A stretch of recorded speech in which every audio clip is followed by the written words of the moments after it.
Olá, pessoal. Boa tarde a todos. Meu nome é Roberto Mazzilli e faço parte da diretoria da BRH-RS. É com muita satisfação que abro essa live em um mês de suma importância para a BRH, um mês do Congregar, nosso principal evento anual. O nosso tema principal em 2020 no Congregar é tempos de experiências. Afinal de contas, não podemos nos furtar de afirmarmos que 2020 tem sido um ano sem precedentes. Como não imaginarmos a nossa transformação perante esse momento de pandemia? Que lições aprendemos? Profissionais de todos os setores, de todas as idades e condições foram impactados, tanto pessoalmente como profissionalmente. Quais são os principais desafios? Como posso me preparar e sair na frente, tirando uma verdadeira lição desse momento? Você ficou interessado? Gostaria de ter acesso a um conteúdo exclusivo de especialistas para falarem sobre experiências na área e sobre lições aprendidas? Inscreva-se no Congregar, que acontece nos dias 21 e 22 de outubro, na modalidade online, em cima de uma excelente plataforma aí, contratada pela BRH. Maiores informações, www.abrhrs.org.br. O tema escolhido para essa palestra é um aquecimento aí para o Congregar. Fala sobre ressignificação forçada. Nosso palestrante, Robledo Lusa, é formado em filosofia e com mestrado em educação. Foi professor na área de filosofia da Universidade de Caxias do Sul. Atualmente é diretor administrativo e comercial da Metadados, empresa especializada em softwares e serviços de apoio à gestão de recursos humanos. É com grande prazer, né, que eu passo a palavra para Robelo Lusa. Robelo. Boa tarde, Roberto. Boa tarde a todos que estão nos acompanhando. Tá? Eu acho que o momento ele tem trazido, uma das palavras que eu uso é provações. Nós vivemos um momento de provação, na medida em que nós somos constantemente provados, né, colocados à prova, e nem sempre a nossa resposta é aquela que talvez seja aquela que nos dá mais satisfação, ou até mesmo aquilo que nós esperávamos. Por quê? Porque a situação é atípica e muitas vezes nós não temos padrões para isso, para responder a isso. A primeira parte, assim, eu acho que primeiramente, antes de começar a minha fala, eu quero posicionar de onde vem minha fala, tá? Então, como o Roberto, na apresentação dele, disse, de um lado eu tenho uma formação humanista, sim, eu sou formado em filosofia, tenho mestrado em educação, fui professor universitário na área de filosofia, tá? E isso não é uma coisa tão comum, né? Eu sempre falo isso nas oportunidades que eu faço palestras, de que não é uma coisa tão comum. Sim, não é uma coisa tão comum você ser executivo, ser empresário e, ao mesmo tempo, ter essa formação humanista. E por que eu falo desse lugar, assim, específico que sai minha fala? Eu acho que, assim, primeiramente, eu gostaria de dizer que o momento, com todas as dificuldades, os obstáculos que ele traz para nós, ele pede de mim, na sua compreensão, é claro que nós temos o nosso exercício diário, como pessoas que trabalham na área e no meio, mas ele pede de mim subsídios dessa formação que eu trago. Tá? E eu acredito que vários profissionais de recursos humanos que vêm da área, por exemplo, uma formação psicológica, por exemplo, na área da psicologia, estão buscando nessa sua formação em psicologia os subsídios para lidar com essas dificuldades. Então, o primeiro ponto que eu gostaria de trazer como premissa dessa minha fala é justamente isso. Eu acho que o momento pede, eu acho muito, né, eu vou ser enfático nisso, que o momento pede que nós nos voltemos para a filosofia, que nós nos voltemos para a psicologia, que nós nos voltemos para a história, que nós nos voltemos para a sociologia, a antropologia, a própria economia, para tentar dar conta de um momento que é bastante complexo, é um momento difícil, certo? E esse momento traz as suas consequências, tá? Eu até falei, todas essas disciplinas que eu falei, todas elas têm uma visão mais humanista, mas eu não abro mão também da neurociência, da psicologia comportamental. Então, eu quero dizer que nesse momento nós temos que buscar o subsídio do conhecimento que a humanidade vem construindo ao longo de séculos, tá? Então, esses momentos nos pedem isso. Então, esse é o primeiro ponto que eu gostaria de trazer, e por isso que eu vou falar assim, a minha fala vai ser mais situada como alguém que tem uma formação humanista, que foi professor universitário, do que como um empresário. Então, já quero pedir minhas escusas nesse momento, porque eu quero orientar minha fala mais nesse sentido, tá, pessoal? Porque me parece que essa abordagem é mais significativa para esse momento. Tá? Em primeiro lugar, isso. Em segundo lugar, eu acho que cabe a gente tentar dar um pouco mais de, com perdão da redundância, significado ao título dessa fala e dessa discussão. Tá? Ressignificação forçada por quê? Primeiro, ressignificar significa atribuir novos significados ou reformular significados que nós já possuímos. Não se trata pura e simplesmente de um processo de nós dizermos, a partir de agora isso vai deixar de significar isso para significar outra coisa. Não, esse é um conceito de grande profundidade, porque ele mexe e remexe com estruturas muito profundas dentro de todos nós. Tá? Então, e ela é forçada por quê?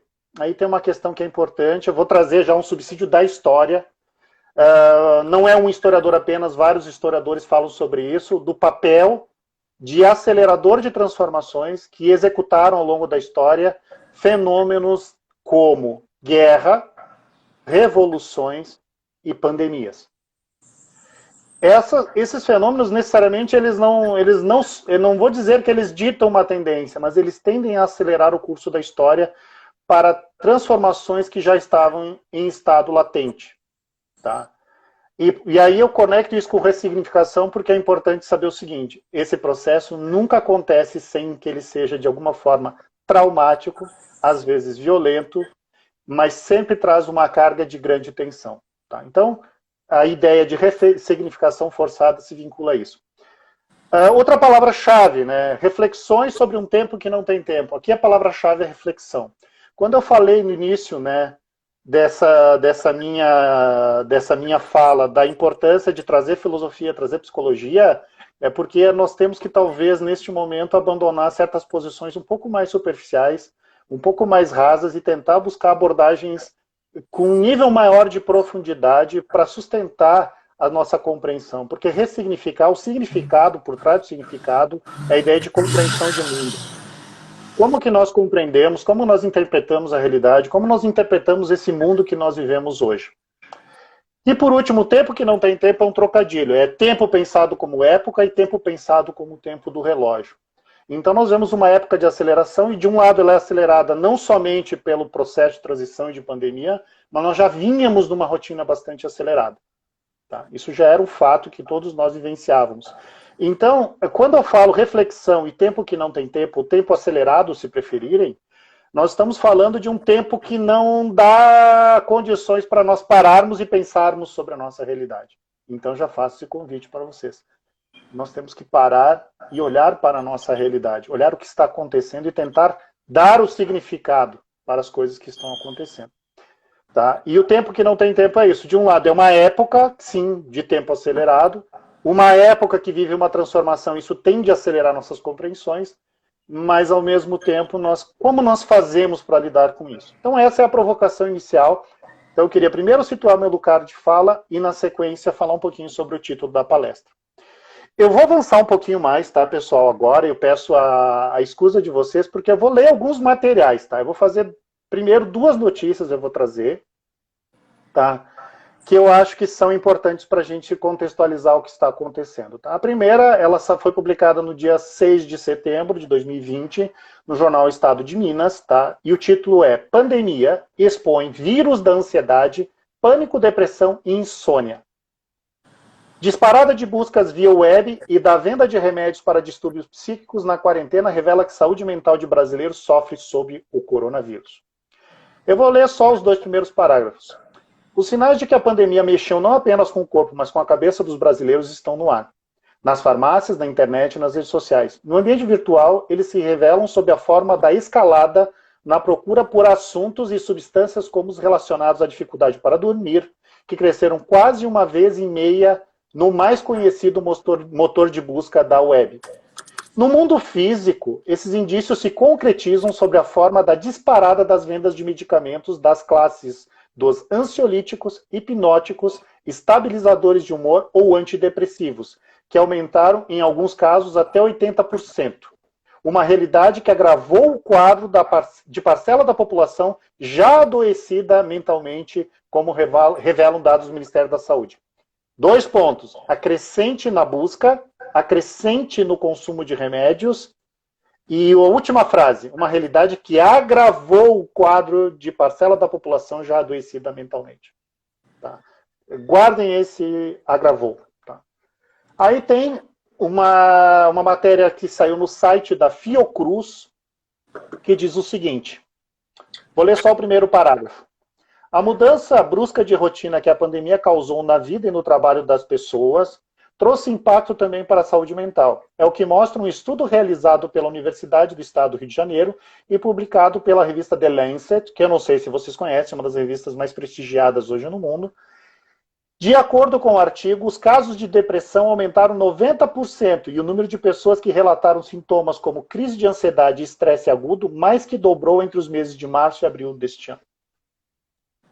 Ponto. Tá? Eu não estou falando novidade, acredito que todos vocês já devem em algum momento ter tomado contato com essa notícia ou com a percepção disso nas próprias empresas onde trabalham. Tá? Com os relatos de pessoas com as quais vocês trabalham. Agora eu vou voltar um pouco no tempo, tá, pessoal? E eu quero que vocês me permitam ler um trecho de um livro que chegou ontem, tá? Para mim, que eu tinha feito uma encomenda, ele é do James Hillman, é um psicólogo analítico. Esse livro foi publicado em 1995. O título do livro é Tipos de Poder. O James Hillman é um psicólogo analítico. E, curiosamente, eu acho que deve ter sido... Eu conheço vários livros dele, e deve ser o único que ele dedicou ao mundo dos negócios. Tá? Então, eu vou ler alguns trechos deles, tá? Para ver se isso ecoa de alguma forma para vocês. Eu estou fazendo só um contexto para nosso debate aqui. Depois eu vou pedir até a entrada do Roberto para discutir esses temas comigo. Para todos nós, os negócios fornecem o princípio organizador de cada dia e a principal razão para levantar de manhã. Ocupar-se de seu dia é ocupar-se de seus negócios. Os negócios proporcionam as ideias que moldam nossa vida, seus sucessos, seus valores, suas ambições. O drama dos negócios, com suas lutas, desafios, vitórias e derrotas, forma o mito fundamental da nossa civilização, a história que explica a motivação implícita nos rituais do nosso comportamento. O que vivemos na vida cotidiana são as ideias básicas dos negócios.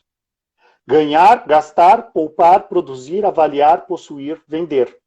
Talvez gostemos de acreditar que o amor determina nosso destino, ou que os profundos sonhos e paixões da alma ou os avanços da ciência tecnológica são os fatores formativos que direcionam nossa vida. Na vida real, porém, somente as ideias dos negócios estão sempre conosco, da garagem à escrivania, da aurora ao crepúsculo. Agora eu vou pular aqui um pouquinho, tá? Que ele vai falar o seguinte.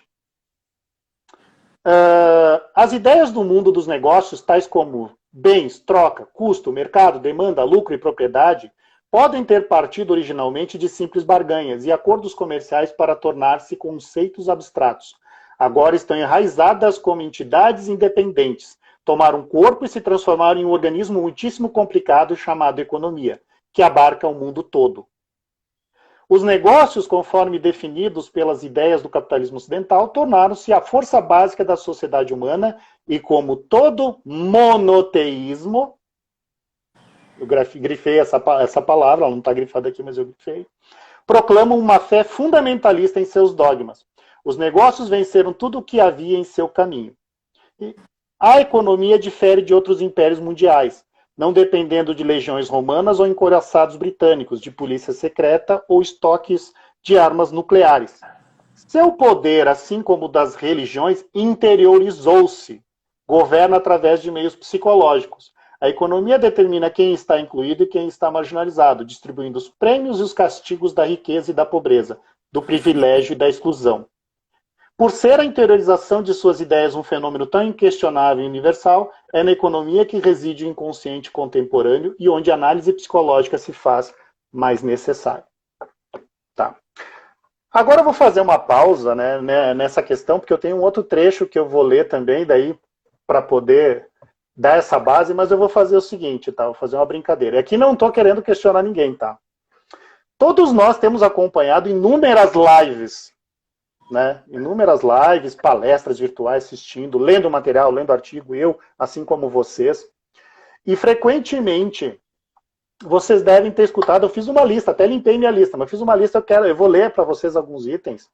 E eu gostaria que, se alguém tivesse vontade, colocasse aqui nos comentários se já viu uma live em que uma ou mais dessas frases aparecem, tá? E se quiser indicar qual frase escutou, pode colocar, tá?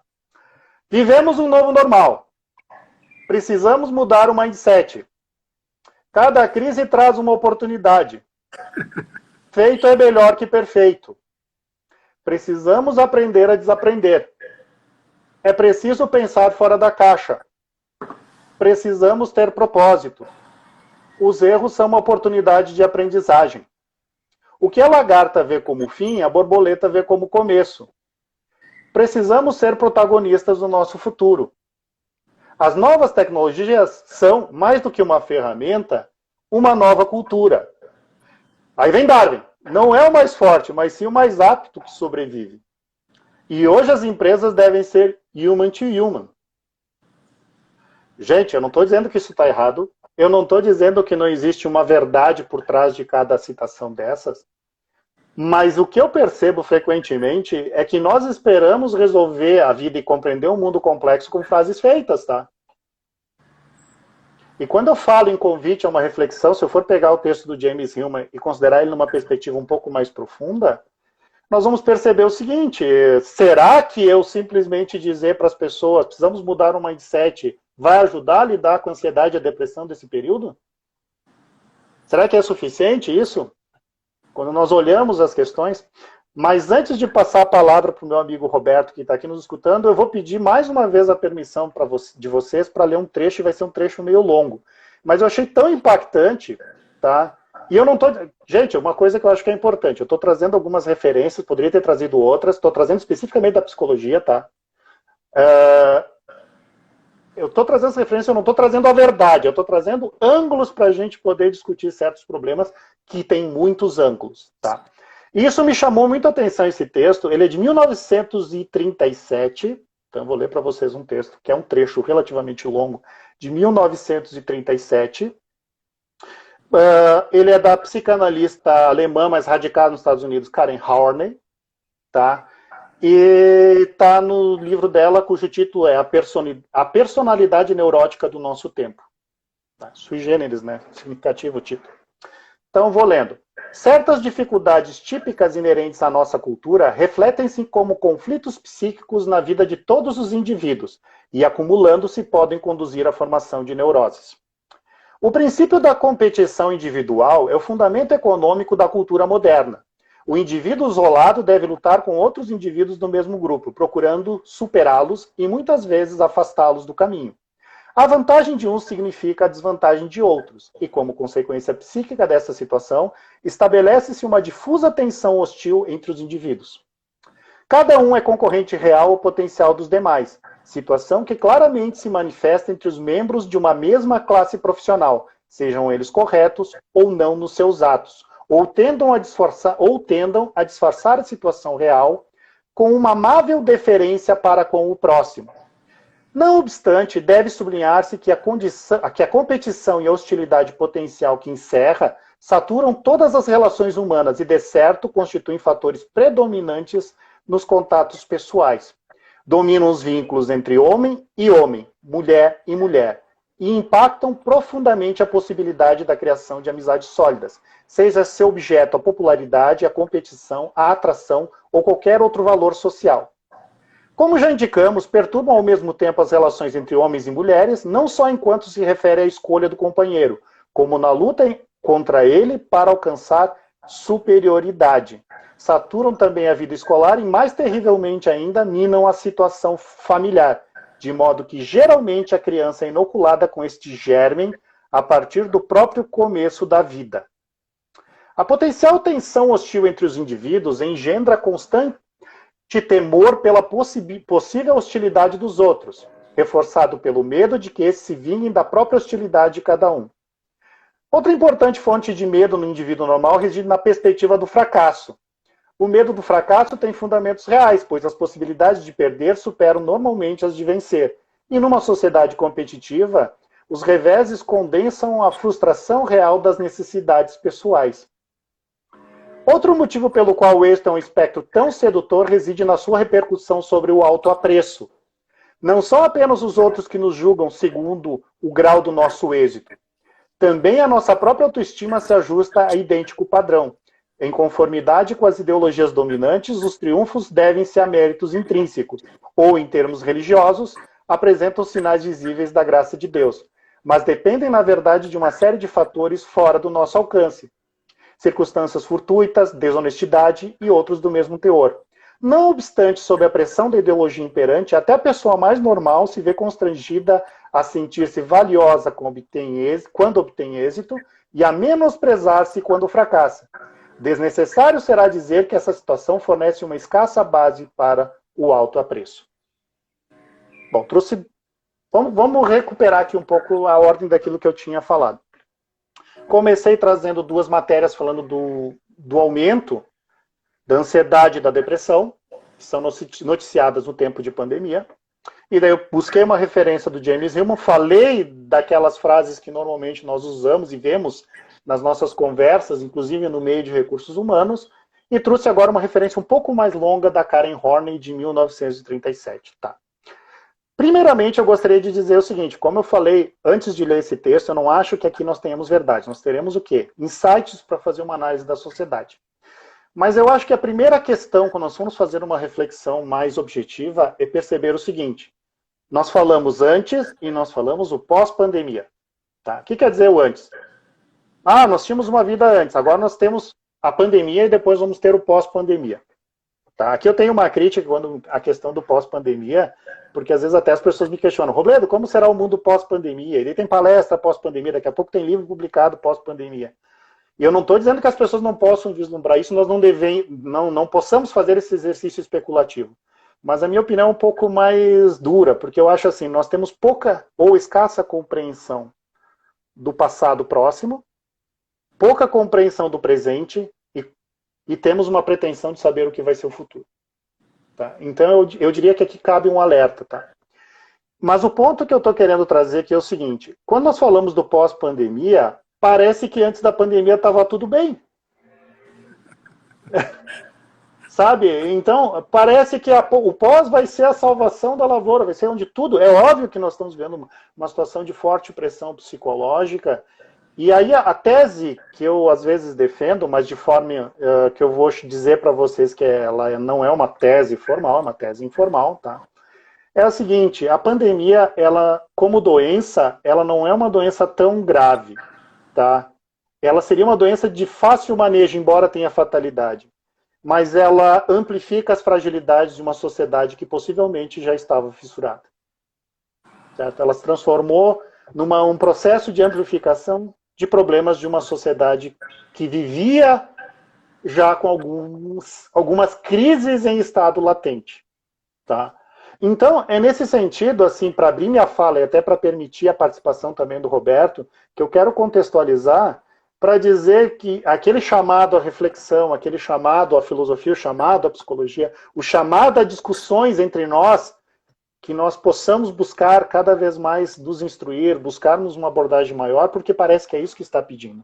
Essas pessoas que hoje estão procurando na internet sobre ansiedade, sobre depressão, porque as buscas aumentaram, essas pessoas que estão tendo que consumir mais medicamentos, elas estão... E nós que estamos aqui, todos nós, acredito que cada um de nós, à sua maneira, se não está consumindo ainda uma medicação, está tentando pensar em estratégias para manter a sanidade mental em um momento como esse, mas é importante nós pensarmos que talvez esse estado mental ele se torna mais vulnerável, porque nós já vimos de uma sociedade que já trazia esse sintoma. Eu me lembro que uma fala que eu tive no ano passado, na própria BRH, nós falamos sobre isso.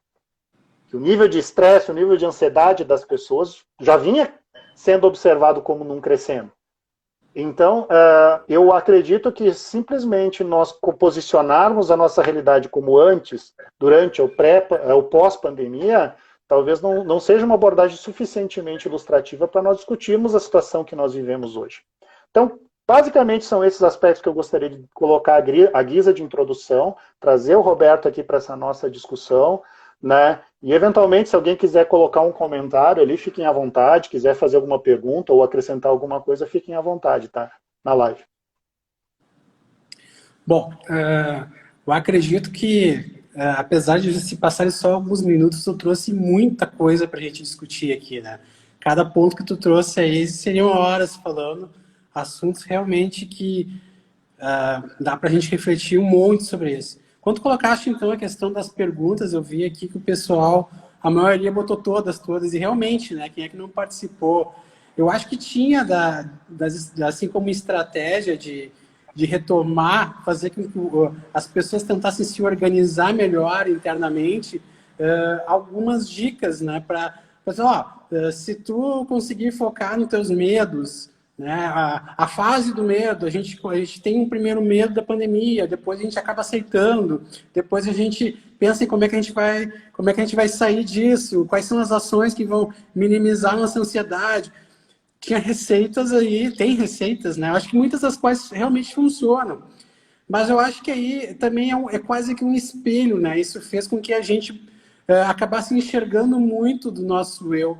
Quem de nós, em determinado dia, não pensou assim, de repente um resfriado, uma rinite, pensou, eu acho que eu peguei Covid, bate um desespero. A gente via, e a gente era atingido aí por várias notícias do mundo inteiro, cada vez a coisa ficando pior, pior, pior. E daqui a pouco, como não despertar, né, esse estado de ansiedade? Eu acho que poucas pessoas estavam preparadas realmente para isso. Eu trouxe algumas questões que eu gostaria de te provocar, vamos dizer assim, Robledo. Mas ela tem uma conotação um pouco mais genérica disso que tu está colocando. Provoque, E aí tu provoque. pode, e aí tu pode pegar aí o teu gancho. Por exemplo, essa ressignificação que nós estamos falando, né, acaba mexendo, né, nos valores que as pessoas dão. Tu pode trazer na tua fala aquela questão de que, a gente estava quase que no piloto automático, o trabalho, né, vinha para casa, tinha suas obrigações e a vida seguia, né, num determinado cruzeiro, ou nem tão cruzeiro, né, mas numa rotina, vamos dizer assim, e às vezes as pessoas não param para pensar e refletir. Então ela mexe aí nos valores, na importância que as pessoas dão para as coisas. O que tu acha? O que tu espera? Que tipos de valores ou o que tu imagina que as pessoas vão refletir nessa questão assim de uma maneira mais profunda? A relação dela com o trabalho, a relação dela com a família, que valores será que isso... A questão de enxergar a sua casa como um ambiente, né, que pode ser muito mais um ambiente de dormir, pode ser um ambiente de trabalho, e dali para diante ela tentar estar melhor consigo mesmo, talvez, não imaginando que ela precisa sair todo dia de casa. O que tu imagina assim que mexeria nas pessoas essa situação que nós estamos passando?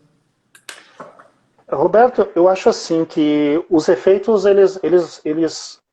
não podemos falar psicologicamente em distribuição estatística, tá? Eu acho que no futuro as pesquisas vão poder apontar, talvez, nesse momento, os possíveis efeitos a médio e longo prazo na própria personalidade das pessoas, tá? O que eu vejo é o seguinte, sabe aquela velha, você já deve ter escutado, acho que as pessoas que estão aqui nos acompanhando podem botar se já escutaram isso, né? Que houve um determinado momento que houve um ufanismo, assim, do tipo assim, o mundo vai sair melhor da pandemia, tá? Então, eu vou dizer o seguinte, eu sou um pouco cínico em relação a isso, eu vou te explicar por quê, tá? Uma das broncas que eu tenho com o ambiente corporativo é que eu me lembro, eu sou uma pessoa que já tem quilometragem, tá? Então eu já vi aquelas ondas dos anos 80, as ondas dos anos 90, de qualidade total, aquela coisa toda. Hoje nós chamamos de mindset, agora estamos usando o termo ressignificar, mas nós já usamos lá atrás, na transição da década de 90 para os anos 2000, paradigma, mudar paradigmas. Tá? Em todas essas épocas, a análise que eu sempre fiz foi o seguinte, que raramente se debateu quão profundo é mudar a ideia de um paradigma. A gente usa o termo mindset, se fosse pensar num conceito mais amplo, nós estamos falando de cosmovisão, aí você falou de valores, mas nós estamos falando de sistema de crenças, talvez um dos termos que seja usado em relação a isso é sistema de crenças. As crenças, elas são coisas que nós lutamos até a morte antes de abandonar. E isso é pouco falado no meio corporativo. Antes de abandonar uma crença, você abandona. Por quê? Porque aquilo é a lente que você usa para ler o mundo, para interpretar e para agir no mundo. Tá? Então a gente fala com uma facilidade, vamos ressignificar. O mundo mudou, agora vamos ressignificar. E é que nem se usando, eu trabalho na área de tecnologia, é como se fazer assim, tá, mas nós estamos falando do quê? De mudar um aplicativo, de mudar o sistema operacional, de mudar a BIOS. Porque, na realidade, quando a gente fala desses fundamentos dos sistemas de crença, nós estamos falando de mudar a BIOS, de mudar o sistema operacional. Tá? Então, quer dizer, daí tu vai dizer, tá, mas mesmo que isso traga ansiedade para as pessoas, mesmo que isso traga. Porque quando eu provoco para nos chamar à reflexão, às vezes é importante nós percebermos, e não é gratuito, não é dizer assim, acadêmico. Não, porque essas crenças, às vezes, são motivo da nossa doença psíquica. É por isso que eu faço esse auê todo, tá? Não estou só querendo trazer vocês para os livros, fazer uma aula acadêmica. Mas, sob certo aspecto, você está preso a uma visão de mundo que, de repente, porque a nossa visão é uma coisa, o mundo é outra. Quanto mais aderente à minha realidade pessoal for aquilo que eu encontro na minha experiência com o mundo, a probabilidade de eu ter uma neurose é menor. Então, o que acontece? Eu tenho que aproximar a minha visão de mundo ao mundo. Só que quando chega um determinado momento, e a nossa visão nunca vai ser 100% ideal e idêntica ao mundo. Isso a gente não... Eu acredito que não é possível ter essa pretensão. Mas quando começa a ter uma transformação histórica, e aí esse descolamento aumenta, isso deixa as pessoas confusas, isso deixa as pessoas meio atucanadas, meio perturbadas, né? Então, vai me dizer assim, tá, mas isso não quer dizer que todo novo é bom e que eu não tenho que analisar a novidade como algo de forma crítica, não tem que analisar a novidade de forma crítica. Mas eu acho que todos nós temos que ter essa consciência de que eu tenho que ter uma leitura um pouco mais próxima do que está acontecendo. E hoje nós vivemos um período em que, associado à pandemia, nós estamos vendo como é que eu vou dizer assim, talvez pelo efeito das redes sociais, uma explosão de opiniões as mais descabidas possíveis para explicar o mundo que nós vivemos. E isso eu vou dizer, é mais um fator de gerador de ansiedade, se nós formos pensar. Então, nesse sentido, como você fala, eu acho que vai ser muito desigual como cada pessoa vai processar essa experiência. Eu acho que para algumas pessoas isso vai ser oportunidade de ressignificação interna, de valores, como você falou, o que é prioritário, o que é mais importante, o que é menos importante. Tanto que você sabe, eu falei da depressão, mas não falei dos divórcios, né? Eu não falei dos casos de violência doméstica, tá? Que também são realidades que começaram a extrapolar nesse ambiente das pessoas vivendo de forma enclausurada. Mas se nós formos pegar agora e trazer, eu acredito sim que algumas pessoas vão ressignificar dessa forma, num extremo. Mas acreditem, possivelmente o outro extremo pode ser doenças mentais de nível mais severo, tá? E eu acredito que a gente vai encontrar as duas coisas e muita coisa no meio, tá? Não sei se eu respondi a tua pergunta, tá? Perfeito. Respondeu sim. Certo. Dentro disso, né, a gente vê que muitas pessoas, muitas empresas aí se adaptando a esse momento. Principalmente, vamos dar um exemplo, tu é da área de tecnologia, eu sou da área de tecnologia, né? Então a gente vê muitas pessoas, às vezes pessoas talvez de mais idade, tendo acesso, conseguindo fazer, né? Se apropriando desse conhecimento tecnológico, utilizando aplicativo, chamando ela entrega, enfim, ela conseguiu incorporar aí essas tecnologias, claro que hoje elas estão muito mais fáceis de serem utilizadas no seu dia a dia. Tu acha assim que isso também pode mexer um pouco com o mercado de trabalho, no sentido de que aqueles vieses, né, de que, a pessoa tem mais idade, ou as pessoas não gostam de explorar muito o desconhecido, ou eu só vou até ali. Acha que a gente pode começar a fazer uma nova leitura disso? Eu pergunto isso porque a gente tem, né, um constante debate na área de recursos humanos de que é muito bom trabalhar com pessoas de diversas idades. E na área de tecnologia, como a gente tem assim aquele paradoxo, ou tu trabalha com um jovem que está na crista da onda com uma tecnologia nova, ou tu traz alguma pessoa experiente que ele tem que mudar de perfil, ele conhece negócio, ele sabe se relacionar muito melhor, enfim, né? Então as empresas começam a sentir essa necessidade da diversidade, principalmente do ponto de vista etário, né? para tentar trazer um pouco. E essa mudança, essa provocação, essa adaptação, na verdade, que houve relativa à questão da pandemia, no sentido de usar a tecnologia, também pode provocar um pouco essa questão, né? O que tu acha a respeito? Eu acredito que sim, mas vamos pegar assim a grade. Vou voltar ao termo que eu usei antes. Vamos falar assim, sistema de crenças ou cosmovisão, que não são exatamente a mesma coisa, mas eu vou usar aqui como como é que eu vou dizer, como sinônimos. Além de trabalhar na tecnologia, a gente trabalha na Metadados com a área de tecnologia e recursos humanos. Então, quer dizer, o mundo de recursos humanos é muito nosso. É muito a minha vida e a vida das pessoas que trabalham comigo. Por que eu estou falando isso?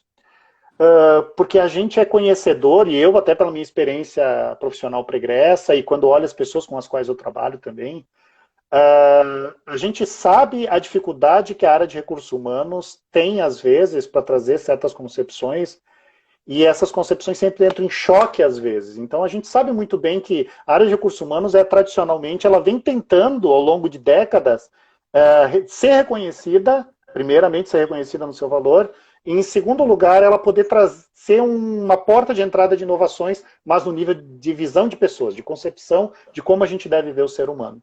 Então, eu não sei se todos que estão aqui nos acompanhando, se você, Roberto, concorda com essa visão, mas eu sou muito testemunha das dificuldades para a legitimação do trabalho de recursos humanos dentro das empresas. Tá? E eu vou dizer, por que isso? Eu vou recuperar aquelas leituras iniciais que eu fiz aqui no início da nossa conversa, do James Hillman e da Karen Horn. É porque nós temos uma maneira de ver o mundo que privilegia resultados financeiros e competição.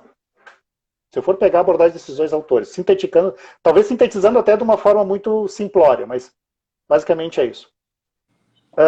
Quando nós falamos assim, mudar o sistema de crenças, mudar o mindset, é o seguinte, será que eu consigo, será que eu sou capaz, eu como executivo, eu como dono de uma empresa, de dizer em determinado momento que talvez eu tenho que, isso é importante, mas talvez não seja o mais importante, talvez eu tenha que fazer uma inversão de escala de valores, tá? Então, quando você coloca essa questão, por exemplo, de ver não só a pessoa com mais idade, mas ver a pessoa que não tem aquela qualificação ideal naquele momento, ou aquela pessoa que é jovem demais e não tem experiência, porque nós temos todo tipo de preconceito, a gente for pensar. A gente fala dos preconceitos que nós temos que tem a ver com raça, mas temos aqueles preconceitos com as pessoas que não têm aquela fala cosmopolita, né? Pessoas que vêm do interior, que têm sotaque. Então, quer dizer, quando a gente começa a analisar isso, por que eu tenho isso? Nós vamos voltar ao seguinte, esse é um sistema de crença que nós cultivamos, nós alimentamos, e que em si, em determinados momentos, ele pode não só não beneficiar, como prejudicar. Então, na realidade, quando você diz isso assim, pô, talvez a gente possa trazer essas pessoas, porque o RH vem insistindo com isso. Sim, porque o RH insiste sobre um monte de coisa e às vezes dá com a cara na parede.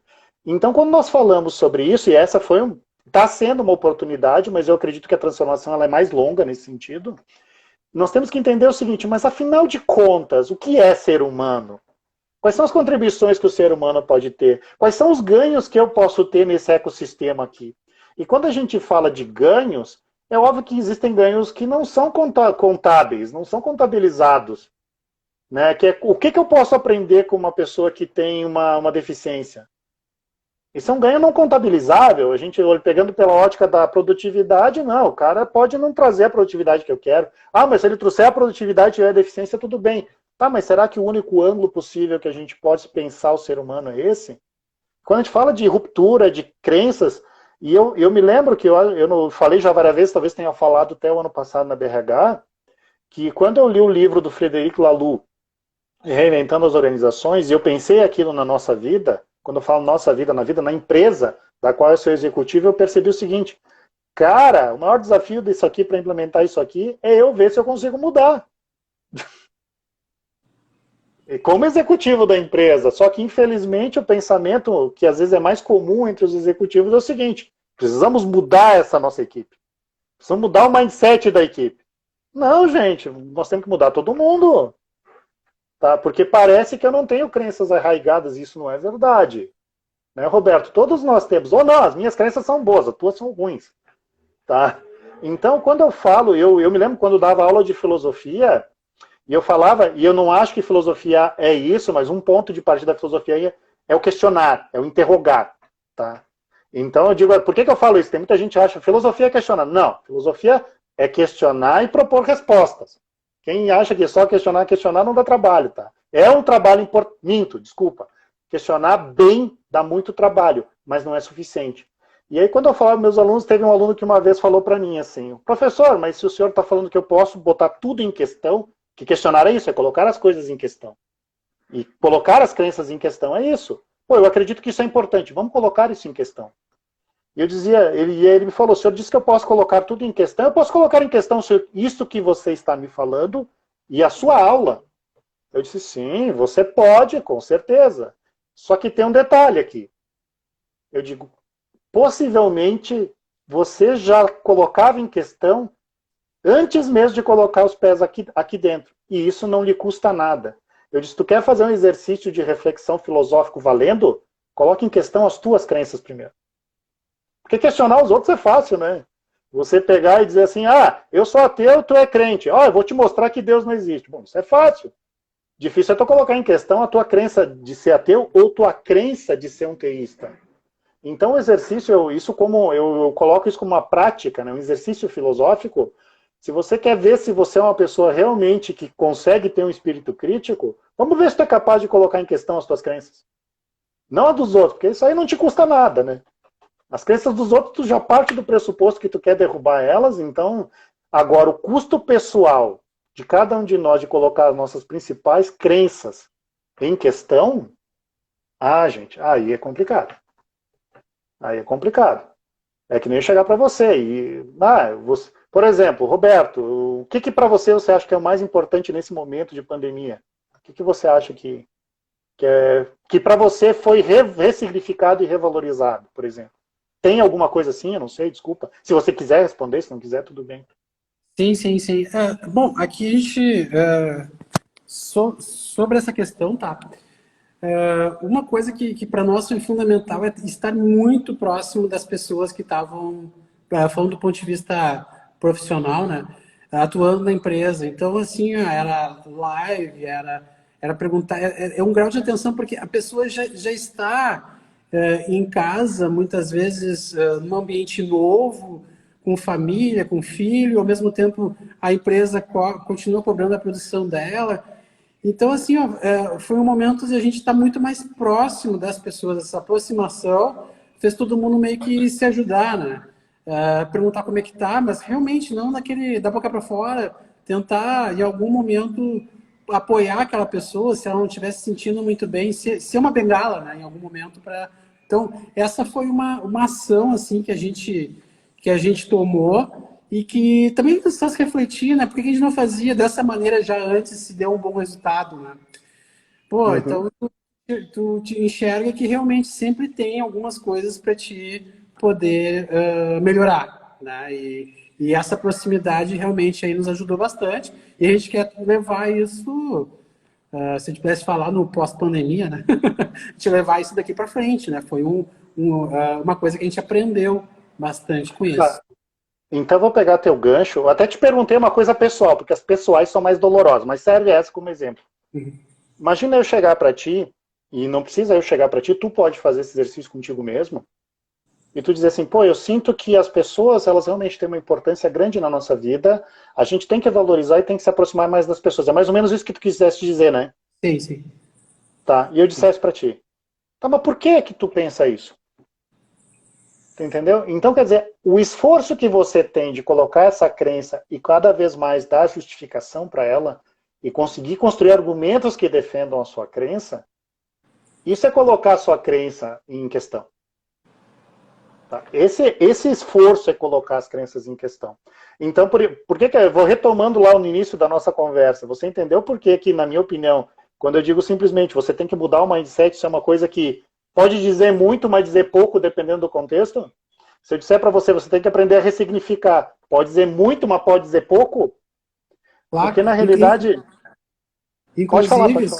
tá, inclusive assim, ó, voltamos à situação normal.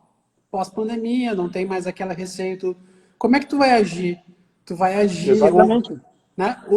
A probabilidade de tu voltar a ser quem tu era antes da pandemia é enorme, eu concordo contigo. Tá? A mudança sempre é mais difícil quando ela tem uma resposta, quando ela é provocada por uma situação, tudo bem, tá? Daqui a pouco é um estímulo que tu está tendo perante uma situação. Mas quando não tiver mais aquilo ali, será que ficou aquela mudança realmente, né? De fato, será que isso mudou teu jeito de ver o mundo, tua forma de... Porque eu coloco sempre essa questão de que o sistema de crenças ele é algo que serve para você interpretar a realidade, dar significado à realidade, mas ao mesmo tempo ele é o modelo segundo o qual você estrutura suas ações. É o modelo, então, por exemplo, quando você vê pessoas que eventualmente a gente diz assim, o cara não tem moral, o cara ele não é idôneo, ele não é honesto, eu digo sempre que, a princípio, todo ser humano tem um código de conduta, ele tem um código moral. Tá? Só que a questão é o seguinte, a questão sempre é a distinção entre aquilo que ele acredita e pratica e aquilo que ele ilustra no convívio social, que é uma coisa mais aceita. Porque também tem essa questão de aceitação social.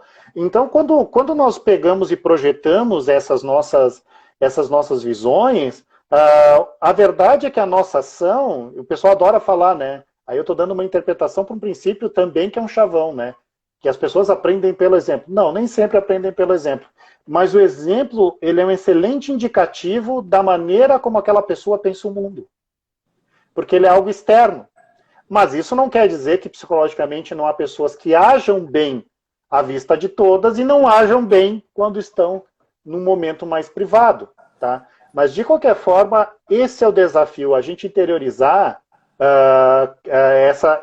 esse processo de transformação, a gente revisar, porque na realidade, se eu fosse falar para vocês, na minha opinião, tá? Não é a pandemia e não é a ruptura ou a crise de transformação social que nós estamos vivendo que deve precipitar a reflexão. Ela deveria ser um ato contínuo de todo ser humano consciente. Tá? Eu permiti que eu tenha um processo contínuo de atenção sobre o meu jeito de ver o mundo. E aí eu vou dizer o outro exemplo que também usava em aula, que era o seguinte. Eu repito essa frase exaustivamente porque eu não tenho outra forma para dizer isso. Tá?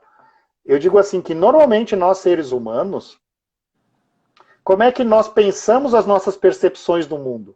O mundo é assim. Né? Normalmente é assim que a gente pensa o mundo. O mundo é assim. O mundo tem gente que é rica, o mundo tem gente que é pobre.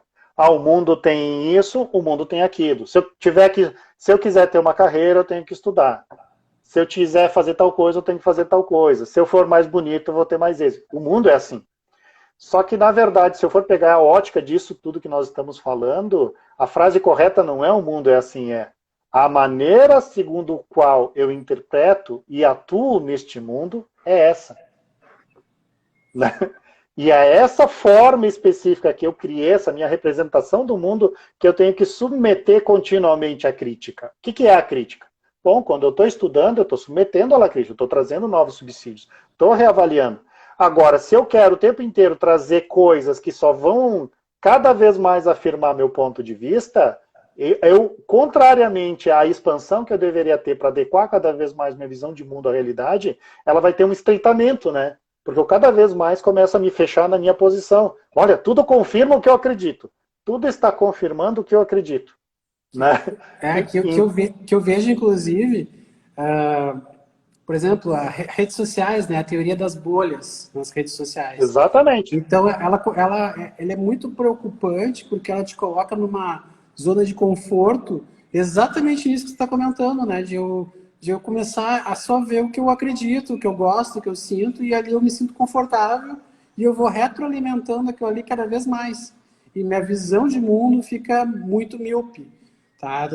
Eu também acredito que isso também tem provocado bastante essas questões de polarização, porque as pessoas já não escutam mais o antagonismo, né?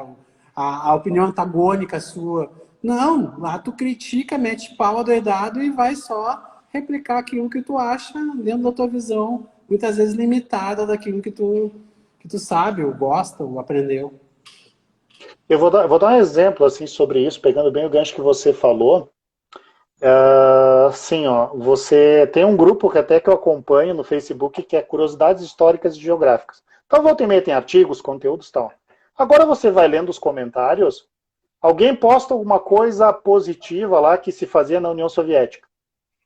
Isso é mentira, porque esses comunistas eram tudo bandido, assassino, não sei o quê. Aí alguém posta alguma coisa depreciativo. É isso aí mesmo, os caras são bandido e tal. O outro, não, mas o... Então, se tu for me perguntar, mais do que a polarização, talvez, eu acho que a polarização, eu digo assim que ela... Eu concordo contigo, mas ela acabou virando uma panaceia, que nem âncora, que nem algumas daqueles chavões que nós falamos. Ele vira explicação para tudo, né? Então, mais do que isso, que eu diria o seguinte, é a incapacidade de você construir argumentos e não conduzir a discussão. Em primeiro lugar, isso é uma coisa que academicamente a gente pensa. Eu orientava isso até em pesquisa de alunos. Evita adjetivos em excesso. Evita juízos de valor. Tá? E aí, obviamente, associa os adjetivos de valor, vem a parte pessoal. Eu começo a te ofender, tá?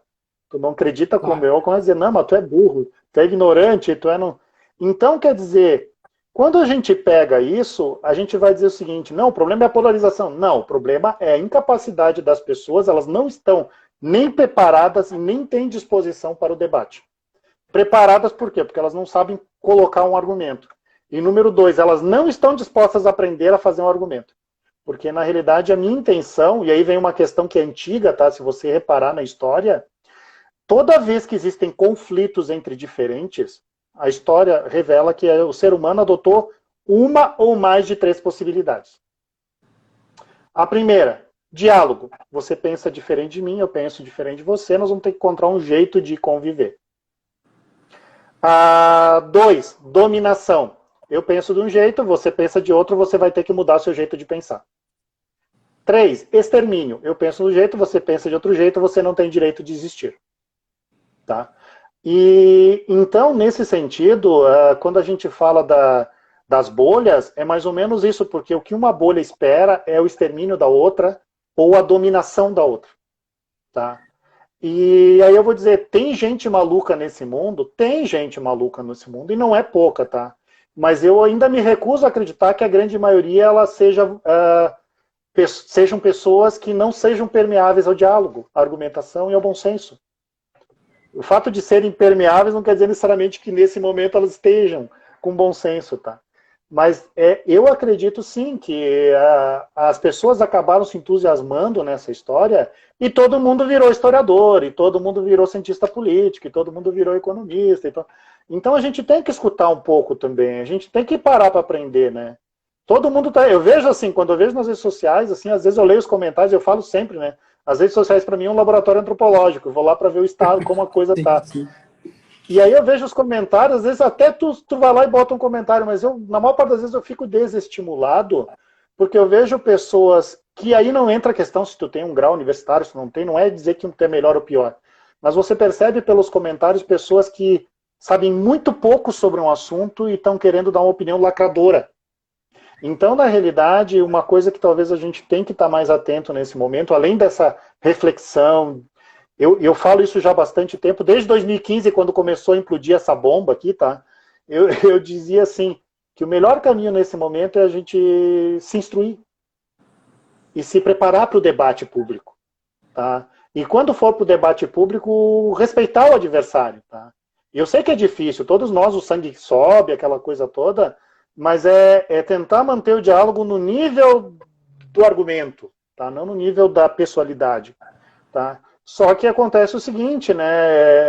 Houve, nesse momento, talvez nós estejamos vendo no mundo e no nosso país muito forte, uma espécie de bloqueio do diálogo. Cara, tu é professor universitário, tu é professor de história, tal, não precisa nem te escutar para saber que tu é esquerdista. Tu é empresário e não preciso nem te escutar para saber que tu é um direitista, tá? Um extremista fascista, vamos dizer assim. Tu é fascista e tu é comunista, então não preciso nem te escutar para saber disso, tá? Então, isso que eu digo que é pior das coisas que tem são os mecanismos de interdição de discurso. Eu impeço que você expresse um discurso. Eu já criei uma barreira. Não, tu é empresário, tu não pode falar, tu é um conservador. Se tu for bom, se tu for mais ou menos aceitável, quase ser humano, tu é conservador. Se tu não for, tu é fascista. Tá? Mas tu sabe que uma vez eu estava num curso na Fevale de formação pedagógica e uma colega minha, eu estava me perguntando o que as pessoas faziam, a maioria e era professor, né? E eu sou empresário. Então teu negócio é ganhar dinheiro. E passou a bola para outro. Bah, olha, foi difícil engolir aquela. Depois eu fui conversar com ela. Disse, pô, como assim, né? Como é que tu me rotula simplesmente dessa maneira? Tu nem me conhece direito. Então, comentando contigo. Mas assim, Robledo, nós estamos aí numa certa hora avançada. Tá? Nós temos ainda 5 minutos de live. O Instagram é 1 hora. E eu vou passar a bola para ti agora para tu fazer as considerações finais aí, 3, 4 minutinhos, para a gente encaminhar nosso encerramento. Beleza, então foi um grande prazer estar aqui com vocês nesse bate-papo. Convido para o Congregar, um evento importantíssimo, né, gente? Vamos participar, vamos se informar, vamos ter contato uns com os outros, vamos conversar, tá? E aí eu digo o seguinte, a nossa sociedade ela tem manifestado sintomas de doença. Eu acho que esse é um aspecto importante. E eu acho que assim, nós temos uma missão individual de buscar a nossa cura pessoal.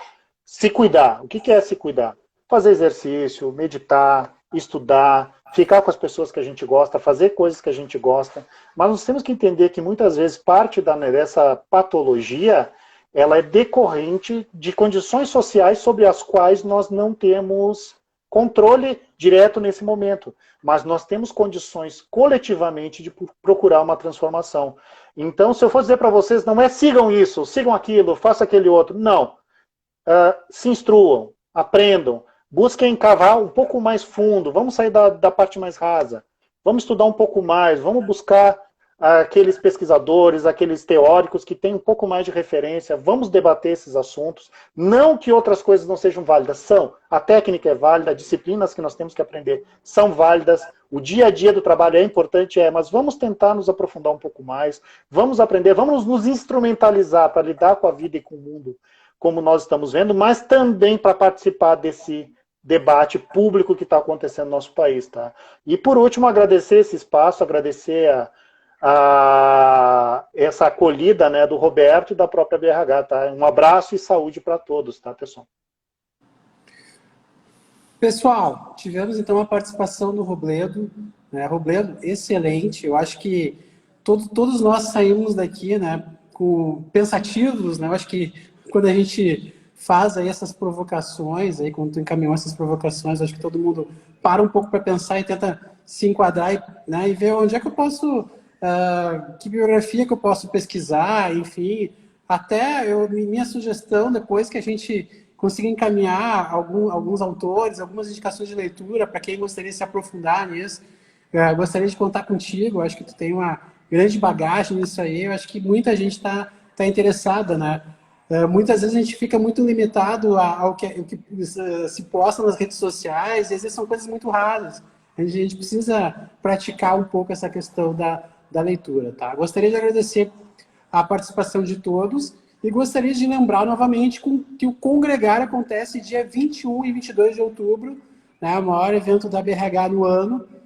Informações www.abrhrs.org.br, não percam.